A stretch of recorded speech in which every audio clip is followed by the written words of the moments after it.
Maot ko sa mga kapulisan nga tabangan mi nila nga masulba di mo ang problema kay nanami tao nga itumbok nanami tao nga ay nagkuha na ni nasa una hinaot nga matabangan mi nila kay nili sayon sa mong dapit nga ingana patyon lang yun na pa yung anak ng kamay ang ibilin dili yun lisod kayo nangangya ko sa mga pulis nga unta matutukan nila maong problema, matabangan nila nga masulba di mong problema nga madakpa na gyud ang patay sa kong suon. Mga kasama, usa ka ngilngig nga pangitabo. Ang nitigayon diri mismo sa Purok 3, Sitio ni Tawan, Barangay Lourdes, sakop ning syudad sa Pagadian.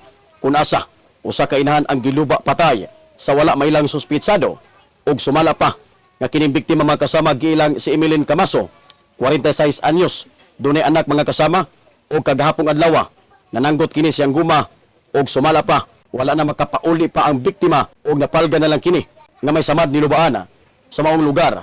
Justisya ang gisinggit karon sa pamilya sa biktima nga giluba patay dito mismo sa Purok 3, Sitio ni Tawan, Barangay Lourdes, sakop ning syudad sa Pagadian. Giila ang biktima nga si Emeline Camaso, 46 anyos, minyo, residente kini sa naasoy nga lugar. Sa pakiginabi sa RMN News Team nga tukang Jeveline Camaso ang igsuon sa biktima nga kagapong adlaw mga kasama nilakaw kini si Emeline. Gumikan kay nananggot kini og guma dito mismo sa bukidang bahin sa Barangay Lourdes. Distansya sa pinianan sa maong biktima og sumala pa mga kasama nagkagabi na lang. Wala pa makauli ang biktima og nabalaka kaayo ang anak niini. Hinungdan nga nagtinabangay na og pangita ang mga residente sa maong lugar og gisubay nila ang giyatuan sa biktima og dito napalgan na lang makasama si Emeline nga wala na kinabuhi og may dagang samad nilubaan sa iyang lawas. Pasado alas 9 ang taknas kagabion kagapong adlaw og dugang pa mukabat sa unom ka mga samad nga nilubaan ang naangkon sa maong biktima. Mga kasama, live na to mahinabi karon ang pamilya sa biktima ni Ma'am Emeline Camaso. Kunasa ngilngig kining gipatay dito mismo sa iyang gumahan.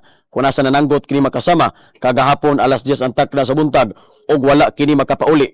Napalga na lang kini sa may alas 9 ang takna sa gabi kauban sa mga residente nga nangita kaniya nga may samad nilubaan sa likod nga bahin mga kasama og gituhuan nga gibanhigan kini sa wala mailang suspitsado. Ang ko siya guma. Dayon, ang yang anak ng eskwela ng buntag. Pag uli yung anak anang gabi naghilak na siya kaya yang mama wala ning uli mo to nga wala nakauli mo to ning anto siya sa yang ngapuhan nga aning istorya nga wala ning uli ang yang mama then mo to nga ang mga silingan din nangita anang gabi kay wa man yun kauli nya kusog kaya ang ulan mo to nga pasingulan ang mga tao tabang pangita sa umanghon. Mga unsa oras nakitaan si Ma'am Emeline? Sigon sa iyang bana ning istorya mga alas 9 naman sila ninggikan, mga pasado alas 9 tingali, murag nakita na dito ang iyang patayng lawas sa area. Tingali, anak nang paggikan niya din, gisunda na tingali siya.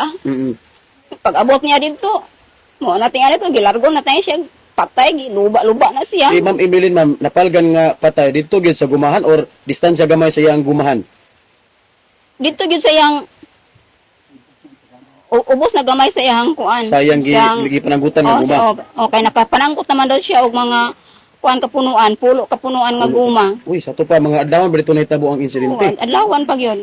Kay buntag pag yun to. Kay nakapananggot man siya og pila kapunuan, nakita man dito. Ang samad sa iyang likod, duha ka samad nga dagko nga ning gikan sa iyang buko-buko ning lusot diri sa iyang dughan ang samad.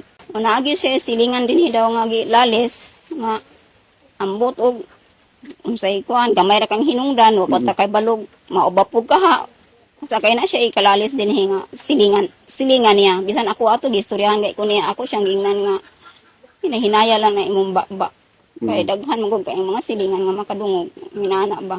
So posible ma'am nga mo to yung nga person of interest nga naghimo. Oo, no, yun. Kay anong nakahibalo man siya nga nisaka dito siya sa bukid. Anong nakahibalo man siya nga na akong manghod dito sa bukid. Posible na aragin dito sa mga silingan ang naghimo. Kaya dili kung maghimo itong laing barangay o sa laing purok. Kaya kami kabalo bago na laing purok nga. Kanang lakaw akong manghod. Wala, silingan na gano'n nakahibalo nga. Nilakaw siya ng adlaw, gisundan siya ng adlaw. Mupasaka, gimim kaso sir kay sakyak kayo sa mo ang dugan. Kapatyon lang ang mo igsoon. Ayun, anak ka na ko.